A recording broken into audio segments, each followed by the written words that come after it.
Greetings, ladies and gentlemen. Long time no see from Gunslinger87 of Gunslinger Studios. Yeah, been a while, and a lot of stuff's been going on. If you've been keeping up with my DeviantArt account or anything like that, you kind of know what's going up. But anyway, sadly to say, I don't really have anything on my MDC Shea project. Someone decided to delete all the videos off of my camera of that review, so I'm going to have to redo that entirely when I get the chance. But in the meantime, I do have something else for you. I have been working on another model project. I decided to build a caboose. Okay, well, not from scratch, but close enough.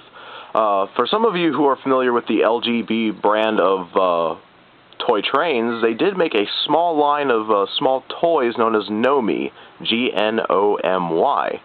Well, by happenstance, I came across one at a hobby shop, and I bought it. It was absolutely adorable. It was so cute. But anyway, I decided to completely, well, rip the thing apart virtually, and I built something actually pretty cool out of it.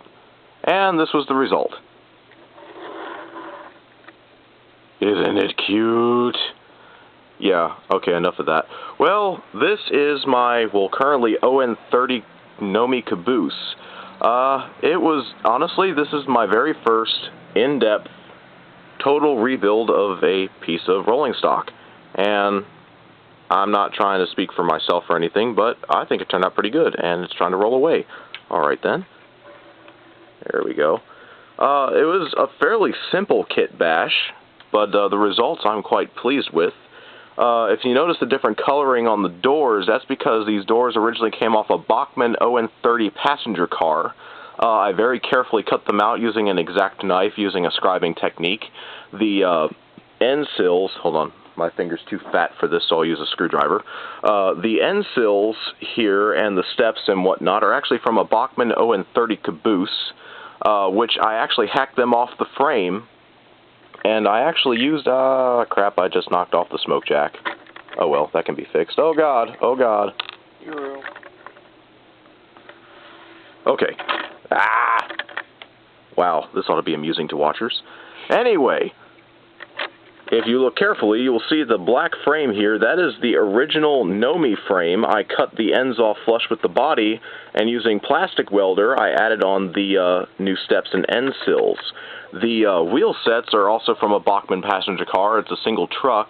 I, using flush cutters, cut the pin off, and using a screw and a washer is mounted to the new shell. I drilled a small hole, and unfortunately, originally had it so that the screw came in from the top of the body. You can see the hole in there, I'm sure. Unfortunately, because of the floor I made for it, and because of the way I intend on building an interior, it wasn't going to work when it comes to disassembly for maintenance reasons. So I took another drill, a larger drill, put a small indentation so that it allowed the screw to countersink in there along with attaching to the frame, and as such made maintenance reasons, or maintenance disassembly a lot easier. Why did I not think of that before? I don't know. Isn't that how it goes, though, usually? Anyway, speaking of interiors, I has a floor. I'm not sure how well the video will pick up the detail in this, but believe it or not, this floor is made out of cardstock, scribed with a X-Acto knife, then using a wood stain pen to be more specific, and then using a very light black wash over this, a few coats of black wash, and that's how I got this floor. I think the results came out pretty darn good. If you think otherwise, feel free to leave comments on that. Did have to make some indentations, though, for fitting in the caboose, because there's some tabs in there, but it fits right in there like so. I think the results are rather satisfactory. But anyway, we'll put the roof back on for now.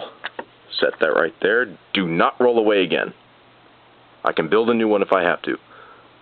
Well, anyway, also salvaging parts from the On30 Caboose, I started building an interior. Here's my cabinet set. Let's see if I can readjust the camera here. There we go. That is my cabinet set to a degree. This door right here actually leads to the lavatory. or however you want to put it. You have some cabinets and stuff here. This side's still black and unpainted. Still need to do some touch-up work on it. I plan on adding a stove. This is the original On30 Caboose stove from the Bachmann Caboose.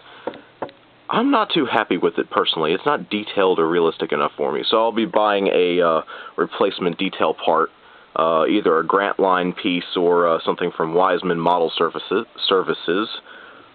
Here is also another cabinet. This will be a wall-mounted cabinet. And here is another wall-mounted cabinet. I also plan on adding a sink and a few other details, along with a chair and some other stuff to really try and make this caboose pop out. And since the roof is press-fit on, it works out pretty darn well. So yeah. Anyway, even though it's an On30 caboose, I'm actually intending on making this On20, which is O scale on HON3 gauge track. I know that probably sounds like Greek to a lot of people, but if you're a narrow gauge modeler, you know exactly what the heck I'm talking about, and I don't sound like a crazy, insane person. So basically, narrowing the, plan on doing to convert it to ON20 is if you look at the gauge of the wheels, the gauge being the measured distance between here. Currently, this is HO gauge running on, HO track. What I plan on doing is squeezing these wheels closer together so that it will run on HON3 gauge, which is just a little bit wider than N gauge, or N scale track, if that's what you're more familiar with. The idea is that this will be a caboose that will run on my little Ocala tramway, which is a little ON20 tramway I plan on building at some point in the future. I have a forum thread on freerails.com, so if you want to check that out, feel free to. Don't get to post on it very often, but I hope you enjoy what is there. Anyway, that's all for now. Gunslinger signing off. I hope you enjoyed the video. Please leave comments.